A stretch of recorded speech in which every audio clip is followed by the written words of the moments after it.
So hey guys, welcome back to our channel that is Academics NEET। बेटा मेरा नाम है रोहित खंडेलवाल एंड आज हम स्टार्ट कर रहे हैं अपनी नेक्स्ट वीडियो जिसके अंदर हम पढ़ेंगे सेल वॉल। सीरीज़ का नाम है बेटा NEET topics in 20 minutes and जो टॉपिक मैंने लिया है वो है सेल वॉल। और कौन से चैप्टर से लिया है ये topic? Cell the unit of life, class 11th का ये चैप्टर है एंड बहुत ही इंटरेस्टिंग टॉपिक है ये सेल वॉल। तो आ जाओ यार, विदाउट वेस्टिंग टाइम हम सीधा समझने की कोशिश करते हैं सेल वॉल के स्ट्रक्चर को। देखो, मान लो ये आपके पास बेटा एक सेल है। क्या है? सेल। ऑब्वियसली ये क्या होगा? साइटोप्लाज्म होगा सेल के अंदर। ऑर्गेनेलीज बेटा मैं शो नहीं कर रहा क्योंकि हमको बाहर के लेयर्स के बारे में समझना है, अंदर अभी हमको कुछ नहीं समझना, राइट? तो मुझे एक बात बता दो भाई, ये जो येलो से मैंने लेयर बनाई है इस लेयर का नाम क्या होगा? बिल्कुल बेटा, इस लेयर का नाम होगा प्लाज्मा मेम्ब्रेन। सबको पता है बेटा प्लाज्मा मेम्ब्रेन एक यूनिवर्सल मेम्ब्रेन है, हर एक सेल के पास, हर एक ऑर्गेनिज्म के पास पाई जाती है। कोई दिक्कत इस चीज़ के अंदर नहीं होनी चाहिए, राइट? लेकिन बेटा आज जिस लेयर को हम देख रहे हैं उसका क्या नाम है? उसका नाम है cell wall. Very good, right? अब सेल वॉल जो है, सबसे पहली चीज़ तो बेटा वो प्लाज्मा मेम्ब्रेन के बाहर होती है। It is present outer to the plasma membrane, cell wall. तो सेल वॉल कहाँ पे है? प्लाज्मा मेम्ब्रेन के आउटर साइड पे, बाहर की साइड पे। क्लियर है? दूसरी चीज़ बेटा, क्या जो सेल वॉल है ये हर ऑर्गेनिज्म के पास पाई जाएगी? नहीं, बिल्कुल नहीं। देखो यार, मैं आपको कैसे समझा सकता हूँ ये वाली चीज़? अगर हम 5 किंगडम क्लासिफिकेशन की हेल्प लें तो उसके थ्रू समझना बड़ा आसान है। पहला किंगडम होता है बेटा किंगडम मोनेरा। किंगडम मोनेरा के पास बेटा सेल वॉल पाई जाती है और किससे बनी होती है? पेप्टिडोग्लाइकन्स की बनी होती है। सही है ये वाली बात? तो किंगडम मोनेरा में पाई जाएगी। देखो, अगर मैं ये कह रहा हूँ किंगडम मोनेरा में पाई जाएगी, इसका ये मतलब बिल्कुल नहीं है कि सब मेंबर्स के अंदर पाई जाएगी। आपको पता है बेटा माइकोप्लाज्मा या फिर पीपीएलओ, इनके पास बेटा सेल वॉल एब्सेंट होती है, राइट? तो ज़रूरी नहीं है कि अगर मैंने लिख दिया कि मोनेरा के अंदर पाई जा रही है तो सारे मेंबर्स में पाई जाएगी। इसका ये मतलब है कि जनरली मोनेरा किंगडम के अंदर सेल वॉल है। और जनरली का मतलब क्या है कि मैक्स टू मैक्स आप कह सकते हो कि हाँ, एक कंसीडरेबल अमाउंट के पास सेल वॉल होती है। क्लियर है वाली चीज़? दूसरा किंगडम होता है बेटा किंगडम प्रोटिस्टा। अब देखो, किंगडम प्रोटिस्टा के अंदर दिक्कत है कि किसी किसी मेंबर के पास तो बेटा सेल वॉल पाई जाएगी और किसी किसी मेंबर्स के पास सेल वॉल नहीं पाई जाएगी। अब देखो, किससे बनी होती है इनकी सेल वॉल, किससे नहीं बनी होती, वो सब बेटा हम तब पढ़ेंगे जब हम बायोलॉजिकल क्लासिफिकेशन के अंदर प्रोटिस्टा किंगडम पढ़ेंगे। तो अभी यहाँ पे इतना ज़्यादा इसको बॉदर नहीं करना। तीसरा किंगडम आता है बेटा किंगडम फंगी या फिर किंगडम फंगाई। जो बोलना है वो बोलो, मैं फंगी बोल रहा हूँ, ठीक है? ज़्यादा अपने आप को अंग्रेज की औलाद नहीं बनना। तो देखो, फंगी की बात करें तो फंगी के अंदर बेटा सेल वॉल पाई जाती है और किससे बनी होती है बेटा? इनकी सेल वॉल बनी होती है बेटा काइटिन से। किससे बनी होती है? काइटिन से। Very good. नेक्स्ट आता है बेटा हमारे पास किंगडम प्लांटेई। तो अगर हम प्लांट्स की बात करें तो ये भी आपको सबको पता होगी यार ये वाली बात तो, कि प्लांट्स के अंदर सेल वॉल पाई जाती है। और किससे बनी होती है इनकी सेल वॉल? इनकी सेल वॉल बनी होती है सेल्यूलोज से, राइट है? और पांचवें और last kingdom that is kingdom animalia, और we can simply write animals. बेटा एनिमल्स का तो ये कैरेक्टरिस्टिक फीचर होता है कि उनके अंदर सेल वॉल पाई नहीं जानी चाहिए, तो इनके पास सेल वॉल एब्सेंट होती है। क्लियर है? एनिमल्स के पास बेटा सेल वॉल प्रेजेंट नहीं होती। क्लियर है ये वाली चीज़? अब कुछ और बातें कर लेते हैं। देखो, सेल वॉल बेटा क्या है? जैसे आपके घर की दीवारें हैं वैसी एक लेयर है। अब मुझे एक बात बताओ यार, आप क्या चाहोगे? आपके घर की जो दीवारें हों वो मजबूत हों या फिर ऐसी हल्की पुल्की कि हवा आए और टूट जाए सब कुछ? बिल्कुल बेटा, आप चाहोगे आपके जो घर की 4 दीवारें हों, लास्ट वाली 4 दीवारी है ना, एक्चुअली वैसे तो सारी ही दीवारें, वो कैसी हों? वो काफ़ी स्ट्रांग हो, रिजिड हो एकदम। तो बिल्कुल बेटा, सेल वॉल कैसी है? सेल वॉल बेटा रिजिड है, it is not flexible, flexible नहीं है, रिजिड, एकदम स्ट्रॉन्ग और रिजिड। आ रही है इतनी बात समझ में? और it is the outer layer, कहाँ प्रेजेंट है? प्लाज्मा मेम्ब्रेन की आउटर साइड पे। क्लियर है ये वाली चीज़? तो देख लो क्या लिखा है, सेल वॉल जो है दैट इज़ नॉन लिविंग। सबसे पहली चीज़ मैंने लिखी है इट इज़ नॉन लिविंग। देखो जो सेल वॉल है उसके अंदर बेटा जो कंपोनेंट्स उसको बनाने के लिए यूज़ किए जाते हैं वो कैसे होते हैं? They are non living. तो इन जनरल ये पूरी की पूरी लेयर के अंदर कोई भी लिविंग कंपोनेंट नहीं होता। आ रही है बात समझ में? तो इट इज़ नॉन लिविंग। दूसरी चीज़ बेटा इट इज़ रिजिड। रिजिड मतलब बेटा एकदम टाइट है, सॉलिड स्ट्रक्चर है और बहुत ही स्ट्रॉन्ग है।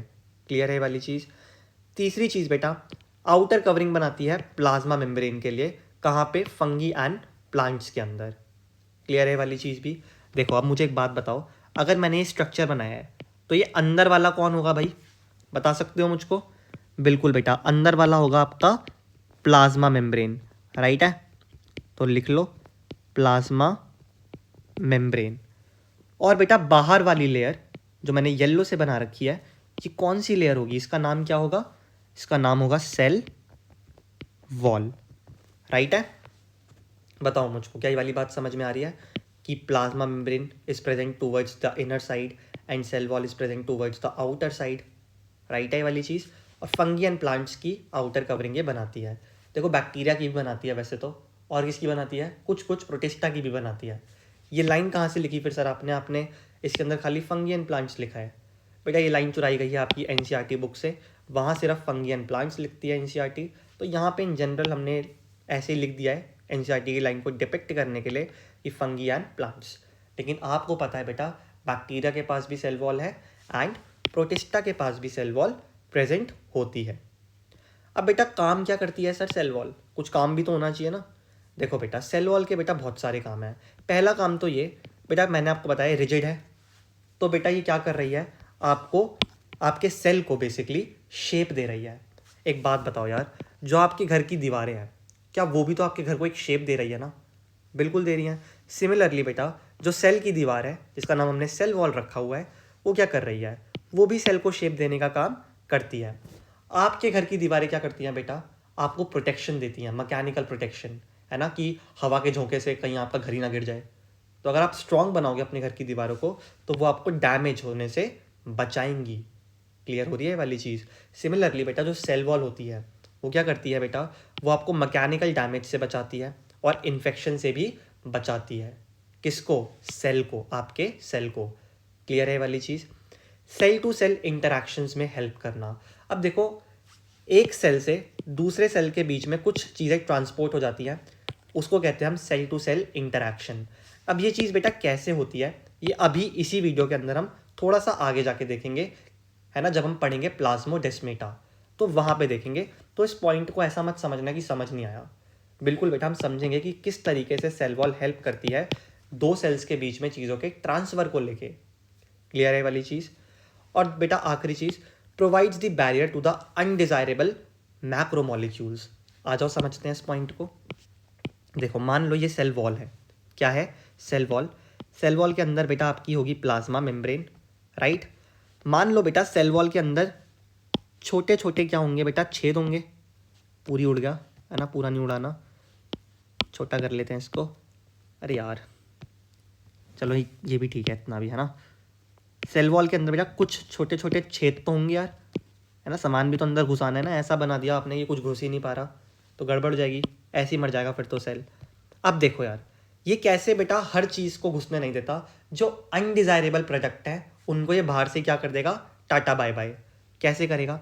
देखो मान लो एक मॉलिक्यूल है, इसका साइज़ जो है बेटा वो इतना साइज़ है कि सेल वॉल से ईजिली क्रॉस कर सकता है। तो देखो ये मॉलिक्यूल बेटा चलता चलता सेल वॉल क्रॉस करके अगर इसको अंदर जाना होगा तो जाएगा, नहीं जाना होगा तो उसको भगा देंगे वापस। ठीक है, वो कैसे होगा वो सब बात की बात है। प्लाज्मा मेम्ब्रेन का भी रोल होता है बेटा इस चीज़ के अंदर कि कौन सा सामान अंदर जाएगा और कौन सा बाहर रहेगा, है ना, भले ही वो सेल वॉल को क्रॉस कर ले। तो देखो सेल वॉल को क्यों ये क्रॉस कर पाया? बिकॉज बेटा इस मॉलिक्यूल का साइज सेल वॉल के छेदों के साइज से क्या था? छोटा था। लेकिन बेटा अगर मैं इसी मॉलिक्यूल को इतना बड़ा बना दूँ कि ये सेल वॉल को ही क्रॉस ना कर पाए, तो बताओ क्या इस सेल के अंदर कभी ज़िंदगी में अपनी जा पाएगा? नहीं जा पाएगा, है ना। बहुत से बच्चे बेटा दिमाग लगा लेंगे कि सर एक तरीका है इसको भेजने का, वो है इसको ऐसे करो और भेज दो, ठीक है। तो बिल्कुल बेटा ऐसे जा सकता है ये, है ना। लेकिन बेटा जो मैक्रो मॉलिक्यूल्स होते हैं ना, वो ज़रूरी नहीं है कि स्फेरिकल शेप में हो या फिर ऐसी शेप हो बेटा उनकी कि वो नहीं घुस पाते किसी भी एंगल से, है ना। किसी भी एंगल लगा लो, नहीं घुस पा रहे, तो बेटा उसको एंट्री नहीं मिलेगी सेल के अंदर और उसको बाहर से ही टाटा बाय बाय कर दिया जाएगा। क्लियर हो रही है वाली चीज़? तो याद रखना बेटा, सेल वॉल जो है वो प्रिवेंट करती है फालतू मॉलिक्यूल्स को, बेसिकली अनडिज़ायरेबल मॉलिक्यूल्स को सेल के अंदर घुसने से। अब मैं आपको एक और चीज़ बताना चाहता हूँ बेटा, सेल वॉल आपको पता है किससे बनी है? ऐसे कंपोनेंट से जो कि कैसे हैं, नॉन लिविंग। तो बेटा ये रेगुलेट नहीं कर सकता कि कौन अंदर जाएगा और कौन बाहर रहेगा। ध्यान से सुनो मैं क्या कह रहा हूँ। सेल वॉल की मर्जी के अकॉर्डिंग नहीं चल रही। मान लो बेटा एक छोटा सा मॉलिक्यूल है, ठीक है, जो अगर गलती से सेल के अंदर घुस गया तो सेल को हार्म करेगा। मान लो ऐसा मॉलिक्यूल है, तो क्या सेल वॉल के पास ये पावर है कि वो इस मॉलिक्यूल को बाहर कर दे? नहीं बेटा। अगर बेटा इस मॉलिक्यूल का स्ट्रक्चर सेल वॉल के इन होल्स से छोटा है तो वो मॉलिक्यूल बेटा सेल वॉल तो क्रॉस कर जाएगा। अब बेटा इतना दिमाग किसके अंदर है? इतना दिमाग प्लाज्मा मेम्ब्रेन के पास होता है कि वो इस हार्मफुल मॉलिक्यूल को अंदर जाने देगी या फिर बाहर से ही इसको भगा देगी। मेरा कहने का मतलब यह है बेटा कि सेल वॉल किसी का अंदर आना कंट्रोल नहीं कर सकता। क्यों? बिकॉज ये कंप्लीटली परमिएबल होता है, मतलब ये सबको अपने अंदर से अलाउ कर देगा जाना। कंप्लीटली परमिएबल होता है, फुली परमिएबल। जो भी इसके अंदर से घुसना चाहता है घुस सकता है। बस कंडीशन क्या है? उसका साइज इन होल्स से क्या होना चाहिए? छोटा होना चाहिए। क्लियर हो रही है ये वाली बात? तो cell wall is completely permeable. और वैसे ही बेटा अगर मैं प्लाज्मा मेम्ब्रेन की बात करूं तो वो ऐसे हर किसी को थोड़ी घुसने देती है अपने अंदर से। वो क्या है? Semi permeable. वो डिसाइड कर सकती है कि कौन अंदर जाएगा और कौन बाहर ही रहेगा। तो याद रखना बेटा, सेल वॉल क्या कर रही है? प्रोवाइड कर रही है barrier to undesirable macro molecules. Macro molecules का क्या मतलब है? बड़े बड़े मॉलिक्यूल्स ऐसे ही डायरेक्टली सेल के अंदर घुस नहीं पाते। वैसे भी उनका देखो, बड़े बड़े मॉलिक्यूल्स का सेल के अंदर कोई काम नहीं होता, तो उनको बाहर से ही भगा दिया जाता है कि आप जाओ। सेल वॉल भगा देती है उनको, है ना। प्लाज्मा मेम्ब्रेन का लोड इससे थोड़ा सा कम हो जाता है। क्यों? बिकॉज देखो अगर घुस जाता तो प्लाज्मा मेम्ब्रेन भगा देती है उसको, लेकिन पहले ही सेल वॉल ने उसको दफ़ा कर दिया, तो प्लाज्मा मेम्ब्रेन का वर्कलोड थोड़ा सा कम हो गया। आ रही है बात समझ? तो ये है बेटा फंक्शंस ऑफ सेल वॉल। आगे बात करते हैं बेटा कंपोजिशन ऑफ सेल वॉल, जो मैं आपको ऑलरेडी थोड़ा बहुत आइडिया दे चुका हूँ। फंगाई की बनी होती है बेटा काइटिन से। एल्गी की बनी होती है, देखो रटने वाला पार्ट है, रट लेना चुपचाप। एल्गी बेटा it's a part of plant only, है ना, प्लांट का ही पार्ट है ना, तो सेल्यूलोज तो बन होगा ही एल्गी के पास। साथ साथ बेटा थोड़ी सी डिफरेंट होती है, गैलेक्टेंस, मैनन्स और कैल्शियम कार्बोनेट जैसे मिनरल्स पाए जाते हैं इसकी सेल वॉल के अंदर। Very important question, right. Similarly बेटा प्लांट्स की बात करें तो cellulose, hemicellulose, pectins and proteins. ये टेबल बेटा आपको एज इट इज क्या करना है? लर्न करना है। कुछ भी एनसीईआरटी से बाहर नहीं है, ये सब चीज़ें एनसीईआरटी के अंदर ऑलरेडी लिखी हुई है। आगे बढ़े, बताइए। अब देखो यार, सेल वॉल जो है ये भी बेटा लेयर्स के अंदर हो सकती है। याद रखना बेटा, cell wall is not a single layer. Cell wall बेटा फर्दर मल्टीपल लेयर्स के अंदर क्या होती है? बटी हुई होती है, ठीक है। अब मैं आपको थोड़ा सा बताता हूँ कि होता क्या है। मान लो बेटा एक नया नया सेल बना, ये नया नया सेल है और ये ऑरेंज से मैंने उसकी क्या दिखाई? प्लाज्मा मेम्ब्रेन दिखाई। ये अंदर वाला पार्ट बेटा इसका साइटोप्लाज्म है। अब बेटा आपको ये वाली बात तो पता है कि सेल वॉल भी बनेगी अगर मान लो इसके पास सेल वॉल, एक ऐसा ऑर्गेनिज्म है जिसके पास सेल वॉल होती है, तो इसके बाहर क्या बनेगी? सेल वॉल भी बनेगी। बताओ, इसके अंदर तो कोई दिक्कत नहीं है आपको। अब ध्यान से सुनना मेरी बात, मैंने कहा ये नया नया सेल है, that means it's a young cell. अब जनरली बेटा हम किसकी बात कर रहे हैं यहाँ पे? प्लांट सेल का एग्जांपल ले लेते हैं। तो लेट से बेटा it's a young plant cell, ये एक नया नया प्लांट सेल बना है, तो ये उसकी क्या होगी बेटा? सेल वॉल होगी। बेटा इसकी सेल वॉल, नए नए प्लांट की सेल वॉल को हम क्या कह देंगे? Primary cell wall. क्या कह देंगे? Primary cell wall. याद रखना बेटा, ये इस प्लांट सेल की जिंदगी में सबसे पहली सेल वॉल है, इसीलिए भी हमने क्या कह दिया इसको? प्राइमरी सेल वॉल कह दिया। अब पता है इस सेल वॉल की ना एक थोड़ी सी अलग प्रॉपर्टी होती है, हल्की सी क्या होती है बेटा, प्राइमरी सेल वॉल फ्लेक्सिबल होती है, थोड़ी सी स्ट्रेच कर जाती है, लिटिल स्ट्रेचेबल। और बेटा इस स्ट्रेच करने की प्रॉपर्टी से बेटा ये थोड़ी सी ग्रोथ भी शो कर देती है, ग्रोथ के केपेबल होती है। आ रही है बात समझ में? और बेटा जैसे जैसे सेल जो है वो बड़ा होता जाता है, मतलब मैच्योर होता जाता है, वैसे वैसे बेटा ये गायब होना स्टार्ट हो जाती है। कौन? Primary cell wall. आ रही है बात समझ में? क्या क्या बोल गया मैं? बहुत कुछ बोल दिया मैंने, राइट। पहली बात क्या बोली थी? पहली बात बोली थी बेटा प्राइमरी सेल वॉल किन सेल्स की सेल वॉल है? वो यंग प्लांट सेल जिनकी सेल वॉल बनी है उसको हम क्या कह देंगे? प्राइमरी सेल वॉल कह देंगे। ये बेटा स्ट्रेच कर सकती है, और स्ट्रेच कर सकती है बेटा इसलिए ग्रोथ भी शो करती है। जैसे जैसे बेटा सेल मैच्योर होता है गायब होती चली जाती है। क्लियर है वाली चीज़? अब एक और चीज़ सुनो मेरी बात बेटा, प्राइमरी सेल वॉल के बाद क्या बनती है सेल के अंदर? Secondary cell wall. देखो एक बात बताओ, सेल बड़ा हो गया और बेटा कोई और सेल वॉल नहीं बनी और प्राइमरी भी गायब हो गई। मैंने आपको बताया ना कि ग्रेजुअली डिमिनिश करती रहती है वाली वॉल, और प्राइमरी भी गायब हो गई, तो इस सेल के पास बेटा सेल वॉल ही गायब हो जाएगी, तो गड़बड़ हो जाएगी ये तो अगर बेटा प्राइमरी सेल वॉल को गायब कर रहे हो तो उसकी जगह पे एक नई सेल वॉल बनाकर जाओ ना। बिल्कुल। अब बेटा मेरे पास दो ऑप्शन है, या तो आप सेकेंडरी सेल वॉल को बेटा प्राइमरी के बाहर बना दो, या फिर बेटा आप सेकेंडरी सेल वॉल को प्राइमरी के अंदर बना दो। तो नेचर ने क्या चूज़ किया बेटा? नेचर ने चूज़ किया ये वाला, अंदर बनेंगी। आ रही है बात समझ में? सेकेंडरी सेल वॉल कहाँ बनेगी? प्राइमरी के अंदर। तो याद रखना बेटा ये जो ग्रीन वाली लेयर है this is your primary cell wall, जो पिंक वाली लेयर है this is your secondary cell wall. और बेटा एक बात बताओ, अगर मुझे टर्शियरी सेल वॉल बनानी है तो वो कहाँ बनेगी बेटा? वो बनेगी सेकेंडरी के भी अंदर। आ रही है बात समझ में ये वाली? वो कहाँ बनेगी? बनेगी सेकेंडरी के भी अंदर। तो ये क्या हो जाएगी आपकी? Tertiary cell wall. क्लियर हो रही है ये वाली चीज़? अब याद रखना बेटा प्राइमरी सेल वॉल थोड़ा बहुत स्ट्रेच कर रही थी, सेकेंडरी सेल वॉल बेटा ऑलमोस्ट मान के चलो हल्की सी भी स्ट्रेच नहीं करती। ठीक है, मेन तो देखो अगर मैं आपको बताऊँ एनसीईआरटी तो टर्शियरी सेल वॉल का नाम भी नहीं लेती। ठीक है, तो अच्छी बात है आपके लिए, वो सिर्फ प्राइमरी और सेकेंडरी के बारे में बताती है एंड टर्शियरी के बारे में ज़्यादा कुछ नहीं कहती, कुछ भी नहीं कहती सही बताऊँ तो अब देखो सेकेंडरी सेल वॉल क्या है बेटा? इनर साइड पे बनती है सेल के टूवर्ड्स दी सेल मेम्ब्रेन। देखो कहाँ बनी है, सॉरी ये सेकेंडरी सेल वॉल है, ये कहाँ बनी है? टूवर्ड्स प्लाज्मा मेम्ब्रेन, है ना, बाहर थोड़ी बनी है प्राइमरी के। नोप, प्राइमरी बेटा सबसे ज़्यादा बाहर प्राइमरी बनती है। अब जितनी भी लेयर बनेंगी सेकेंडरी टर्शियरी क्वाटर्नरी वो सब की सब कहाँ बनेंगी? प्राइमरी के अंदर बनेंगी, मतलब प्राइमरी के इनर साइड पे बनेंगी।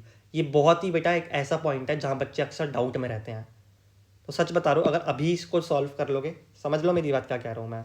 प्राइमरी सेल वॉल बेटा जितनी बाहर बननी थी उतनी बन गई, अब सेकेंडरी टर्शियरी क्वाटर्नरी पेंटेनरी जितनी बनेंगी सबकी सब अंदर। आ रही है बात समझ? बस यही समझाना था मुझको। और बेटा ये रिजिड होती है, कैसी होती है? रिजिड, मतलब यहाँ पे स्ट्रेच करने की जो प्रोबेबिलिटी है वो बहुत ही ज़्यादा रेयर ही होती है ना, नहीं मिलेगी आपको, स्ट्रेच नहीं करती है बहुत ज़्यादा, बहुत मतलब करती ही नहीं है मान के चलो। आ रही है बात समझ? प्राइमरी बेटा थोड़ी सी स्ट्रेच कर जाती है। सर इनका यूज़ क्या है, क्यों करती है ये स्ट्रेच और ये क्यों नहीं करती स्ट्रेच? कुछ तो रीज़न होगा ना इसका। बिल्कुल बेटा, अब देखो एक टॉपिक जो मैं आपको पढ़ा रहा हूँ दिस इज सेल वॉल का ग्रोथ। इस सेल वॉल की ग्रोथ कैसे होती है, आउट ऑफ सिलेबस टॉपिक है लेकिन 2 मिनट का टॉपिक है, समझना चाहते हो तो समझ लो, नहीं समझना तो कोई दिक्कत नहीं, आप छोड़ भी सकते हो इस टॉपिक को। सर आप क्यों पढ़ा रहे हो? जस्ट बिकॉज बेटा 2-3 क्वेश्चन प्रीवियस ईयर में आ रखे हैं, वो भी बहुत पुराने प्रीवियस ईयर है, 2010 2000 ऐसे कुछ प्रीवियस ईयर क्वेश्चन हैं। ठीक है, तो आपकी मर्जी है, आपको पढ़ना है तो पढ़ो वरना जा सकते हो, इस टॉपिक को छोड़ के आप सीधा PYQs पे जंप मारो।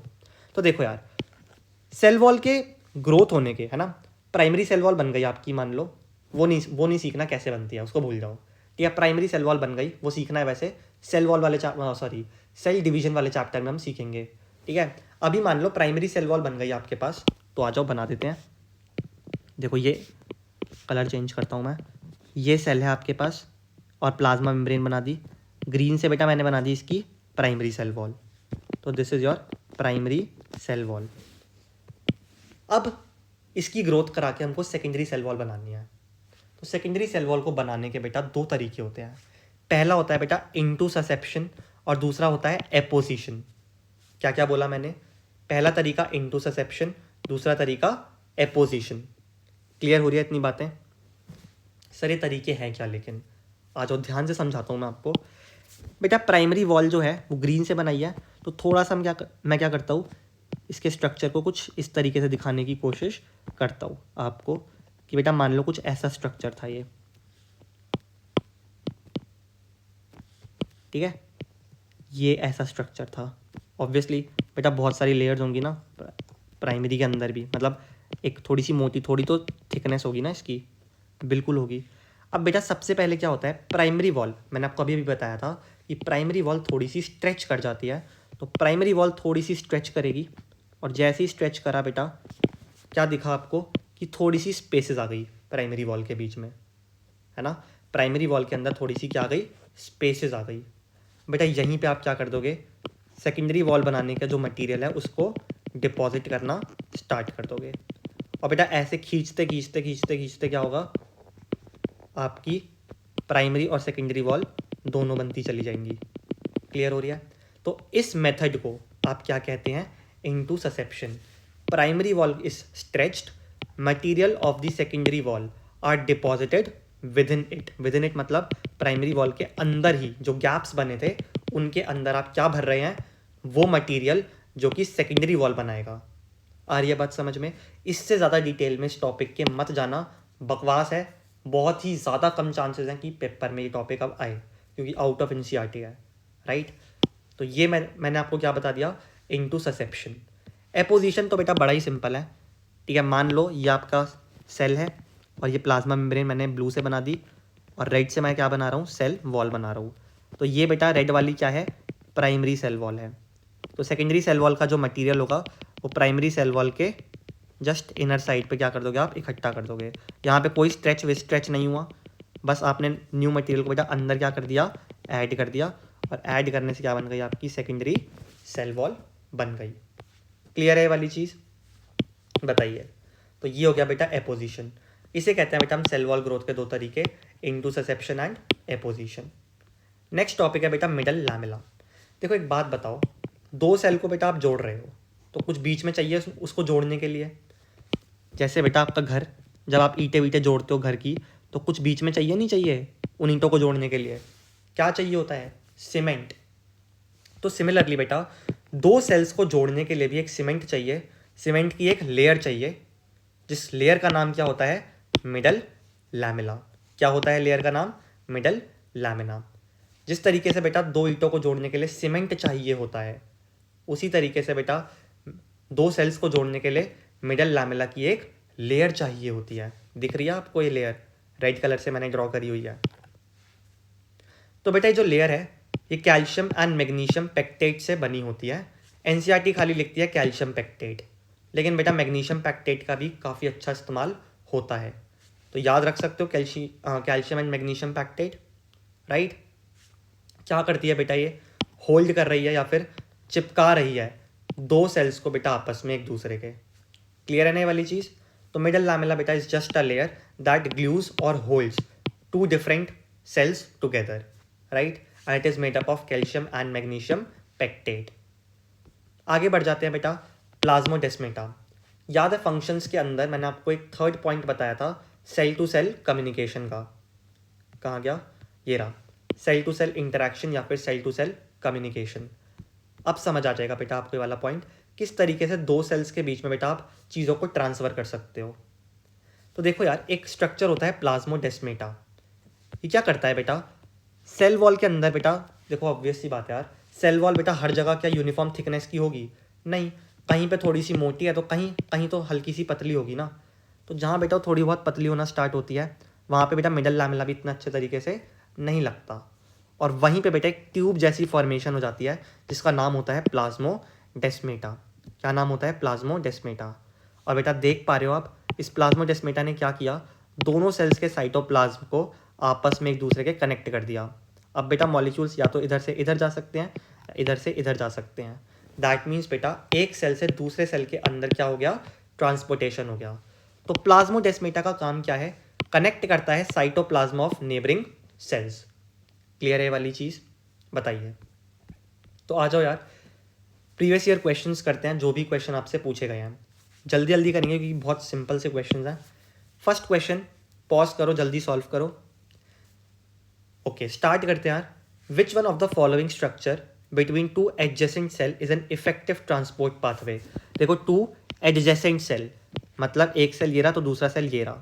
अगर दो एडजेसेंट सेल की बात कर दी बेटा इन लोगों ने, तो बताओ कौन सा सबसे बेस्ट तरीका है बेटा ट्रांसपोर्टेशन का? Option number A, that is plasmodesmata. Clear है? Option number A. Next question देखें। Middle lamella is composed mainly of, तो यार ये भी बड़ा सिंपल सा क्वेश्चन है। ऑप्शन नंबर बी आ जाएगा, कैल्शियम पेक्टेट। माफ़ करना यार, फिर आपको क्वेश्चन सॉल्व करने का टाइम दिया ही नहीं मैंने। ठीक है, देखो 2009 में आया था वाला क्वेश्चन। नेक्स्ट क्वेश्चन करते हैं यार। प्लाज्मोडेस्माटा आर, अब मैं चाहता हूँ जल्दी से आप एक बार वीडियो पॉज करके सॉल्व कर लो। तो यार देखो, कह रहा है लोकोमोटरी स्ट्रक्चर, क्या चलने फिरने में हेल्प करते हैं क्या प्लाज्मोडेस्माटा? नहीं भाई। लिग्निफाइड सीमेंट बिटवीन वॉल्स, क्या ये सीमेंट होता है? नहीं, ये भी नहीं होता। Connection between the adjacent sales, बिल्कुल।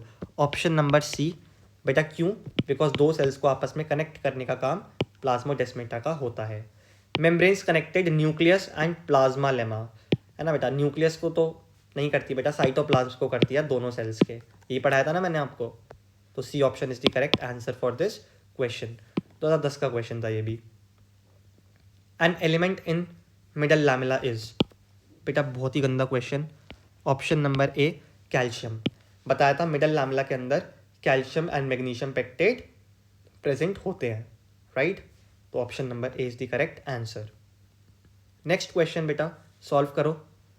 देखो ये बाहर का क्वेश्चन है और कब आया था बेटा? 1991 में, है ना? हद पुराना क्वेश्चन है।